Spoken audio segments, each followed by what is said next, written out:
যে কারণে এসেছি, এই কর্মবিরতি করার পরে যখন কাজে আশাকর্মীরা যোগদান করতে যাচ্ছেন, ঊর্ধ্বতন অফিসাররা, তাদের যে অফিসাররা, কনসার্ন অফিসাররা, তারা যে অত্যাচার করছে, যেভাবে মানসিক নির্যাতন করছে, অপমান করছে, ধাক্কা দিয়ে বের করে দিচ্ছে সেন্টার থেকে, এগুলো তো মানা যায় না।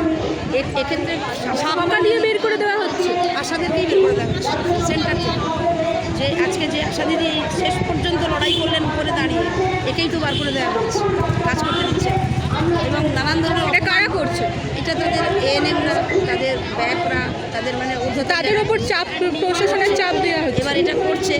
এখানে আমরা মনে করছি যে আন্দোলন করার অপরাধে যেন শাস্তি দেওয়া হচ্ছে, এরকম একটা জায়গা।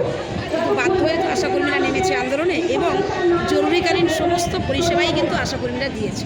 ফলে তাদের এই যে ফিক্সড অনারারিয়াম কেটে নেওয়া, এটা কোনো আইনসঙ্গত নয়। ওরা জানুয়ারিটাও কেটে নিতে চাইছে, ফেব্রুয়ারিটা নিয়েও টালবাহানা করছে। এবং দীর্ঘমেয়াদী যে পরিষেবাগুলো আশাকর্মীরা দিয়ে থাকেন, যেগুলোর হয়তো কর্মবিরতিকালীন দু একটা হয়তো বাদ গেছে, তার জন্য টোটাল এই দীর্ঘমেয়াদী টাকাটা কেটে নেওয়া হচ্ছে।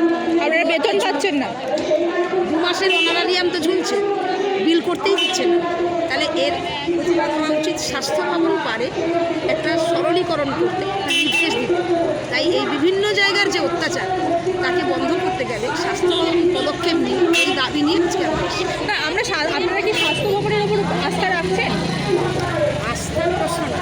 ধরুন আপনি একটা সাবঅর্ডিনেট কর্মী, আপনাকে কাজ করাবে যে অর্ডার, সেই অর্ডারটা দেবে কি? ঊর্ধ্বতন যার নিচে আমরা কর্মী আছি তারাই দেবে। তো স্বাস্থ্য ভবন তো আমাদের কাজের তো অথরিটি তো স্বাস্থ্য। সামনে তো ব্যারিকেড, সামনে ব্যারিকেড দেওয়া হয়েছে, তো অন্যায়। এটা তো আমরা ভাগার চেষ্টা করেছি, এটা অগণতান্ত্রিক।